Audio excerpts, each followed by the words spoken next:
കഴിഞ്ഞ 2.5 പതിറ്റാണ്ടായി ഇന്ത്യൻ രാഷ്ട്രീയത്തിലെ ഏറ്റവും വലിയ അത്ഭുതത്തിൻ്റെ പേര് 25 വർഷത്തെ മഹാത്ഭുതം, അതാണ് നിതീഷ് കുമാർ എന്ന് ഇന്ന് സത്യപ്രതിജ്ഞ ചെയ്ത ബീഹാറിൻ്റെ മുഖ്യമന്ത്രി. മുന്നണി ഏതായാലും ജയിക്കുന്നതാരായാലും മുഖ്യമന്ത്രി കസേരയിൽ നിതീഷ് കുമാർ തന്നെ ഉണ്ടാകും. 10 തവണ ബീഹാർ മുഖ്യമന്ത്രിയായി സത്യപ്രതിജ്ഞ ചെയ്ത ഈ നേതാവിൻ്റെ കഥ ആരെയും അമ്പരപ്പിക്കുന്നതാണ്. ഇന്ത്യൻ രാഷ്ട്രീയ ചരിത്രത്തിൽ കുത്തിവെക്കപ്പെടുന്ന ഒരു ചരിത്രമാണ്.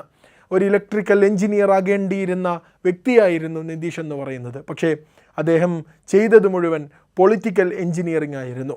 1970കളിൽ ജയപ്രകാശ് നാരായണൻ്റെ സമ്പൂർണ്ണ വിപ്ലവത്തിലൂടെ രാഷ്ട്രീയത്തിലേക്ക് കടന്നു വരികയാണ് നിതീഷ് കുമാർ. ബീഹാറിലെ ലക്ഷക്കണക്കിന് യുവാക്കളെപ്പോലെ അന്ന് നിതീഷ് കുമാറും രാഷ്ട്രീയത്തിലേക്ക് എടുത്തു ചാടി. അന്ന് അദ്ദേഹത്തിൻ്റെ ഉറ്റ സുഹൃത്തായിരുന്നു, നേതാവായിരുന്നു ലാലു പ്രസാദ് യാദവ് എന്ന് പറയുന്നത്. 1973 ലാലു പ്രസാദ് യാദവിന് വേണ്ടി പ്രചാരണം നയിക്കുന്നത് നിതീഷായിരുന്നു. തെരഞ്ഞെടുപ്പുകളിൽ മത്സരിച്ചു.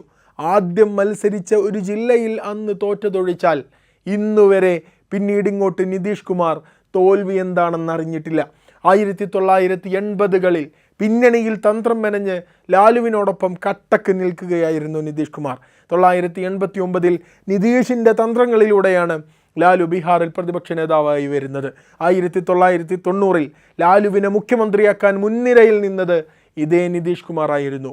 പക്ഷേ 2 വർഷത്തിനിടെ ഉറ്റ സുഹൃത്തുക്കളായിരുന്ന നിതീഷും ലാലുവും ആകെ തെറ്റിപ്പിരിയുകയാണ്.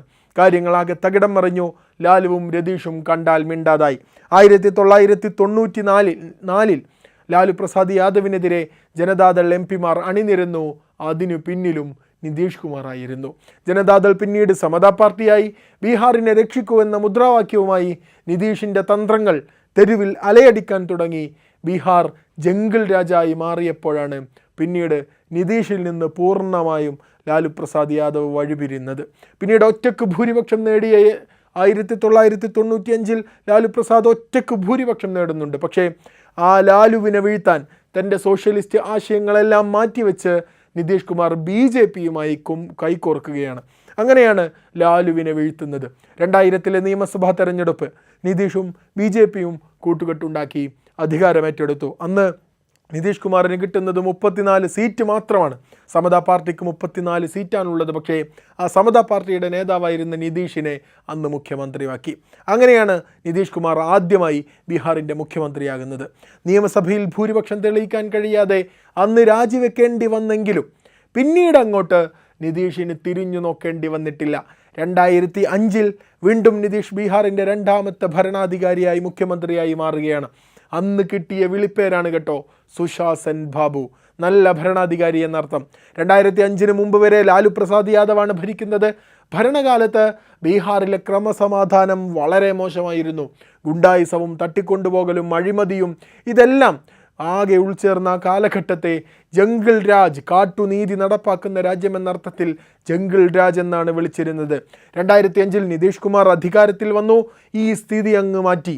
അദ്ദേഹം ക്രിമിനലുകളെ അമർച്ച ചെയ്തു, റോഡുകൾ നന്നാക്കി, ഗ്രാമങ്ങളിലൊക്കെ വൈദ്യുതി എത്തിച്ചു, സ്കൂളുകൾ നവീകരിച്ചു, റോഡുകൾ ഉണ്ടാക്കി. കാട്ടുനീതി വാണിരുന്ന ബീഹാറിൽ നിയമവാഴ്ച കൊണ്ടുവന്നു, വികസനം തിരികെ കൊണ്ടുവന്നു.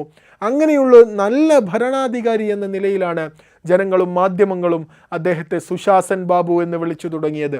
ചുരുക്കത്തിൽ ബീഹാറിനെ കുഴപ്പങ്ങളിൽ നിന്ന് കരകയറ്റിയ വികസന നായകൻ എന്ന ഇമേജാണ് ഈ പേരിലൂടെ അദ്ദേഹത്തിന് കിട്ടിയത്. അങ്ങനെ നിതീഷിൻ്റെ ആദ്യ ടേം അത് ബീഹാറിൻ്റെ സുവർണ്ണ കാലഘട്ടമായിരുന്നു. തകർന്ന റോഡുകൾ നന്നാക്കി, ക്രമസമാധാനം തിരികെ കൊണ്ടുവന്നു. ജാതി സമവാക്യങ്ങളൊക്കെ അദ്ദേഹം പൊളിച്ചെഴുതി കേട്ടോ. മഹാദളിത് എന്ന് പറയുന്ന, അല്ലെങ്കിൽ എക്സ്ട്രീം ബാക്ക്വേർഡ് ക്ലാസ്, അതിപിന്നാക്ക വിഭാഗം എന്നിങ്ങനെ തുടങ്ങിയ പുതിയ വോട്ട് ബാങ്കുകൾ പോലും അദ്ദേഹം അന്ന് സൃഷ്ടിച്ചിട്ടുണ്ട്. സ്ത്രീകൾക്ക് പഞ്ചായത്തുകളിൽ സംവരണം നൽകി. അങ്ങനെ നിതീഷ് ജനകീയനായി മാറുകയാണ്. പ്രത്യേകിച്ച് സ്ത്രീകൾക്ക് തങ്ങളുടെ പുരോഗമനം ഉറപ്പുവരുത്തിയ, തങ്ങൾക്ക് സുരക്ഷ നൽകിയ കണ്ട നേതാവായി നിതീഷ് മാറിയിട്ടുണ്ട്. പക്ഷേ രാഷ്ട്രീയത്തിൽ പിന്നീട് അങ്ങോട്ട് കണ്ടത് നിതീഷ് കുമാറിൻ്റെ നിലപാടില്ലായ്മയുടെ ഘോഷയാത്രയായിരുന്നു. 2010 JDU അന്ന് 115 സീറ്റ് നേടി അധികാരത്തിലെത്തി. നിതീഷ് 3ാമതും മുഖ്യമന്ത്രിയായി. പക്ഷേ 2013 നരേന്ദ്രമോദിയെ BJP പ്രധാനമന്ത്രി സ്ഥാനാർത്ഥിയാക്കിയ സമയത്താണ് 17 വർഷമായി തുടരുന്ന NDA ബന്ധം നിതീഷ് ഉപേക്ഷിക്കുന്നത്. 2015 പഴയ ശത്രു ലാലു പ്രസാദ് യാദവിനോടൊപ്പം വീണ്ടും ഒരുമിക്കുകയാണ്. അങ്ങനെ മഹാസഖ്യമുണ്ടാക്കി ബീഹാറിൽ ജയിച്ചു. 2 വർഷം കഴിഞ്ഞില്ല, 2017 ആയപ്പോഴേക്ക് ലാലുവിനെ ഉപേക്ഷിച്ച് വീണ്ടും BJP പാളയത്തിലേക്ക് വരികയാണ് നിതീഷ് കുമാർ. അതും മോഡിയും അമിത്ഷായും ആധിപത്യം പുലർത്തുന്ന NDAയിലേക്കാണ് ചെല്ലുന്നത്. അതിനിടെ ചിരാഗ് പാസ്വാന്റെ LJP കളം വിടുന്നുണ്ട്. 2022 BJPയെ വീണ്ടും നിതീഷ് കുമാർ തള്ളി. അങ്ങനെയാണ് ഇന്ത്യ സഖ്യത്തിനൊപ്പം കൂടുന്നത്.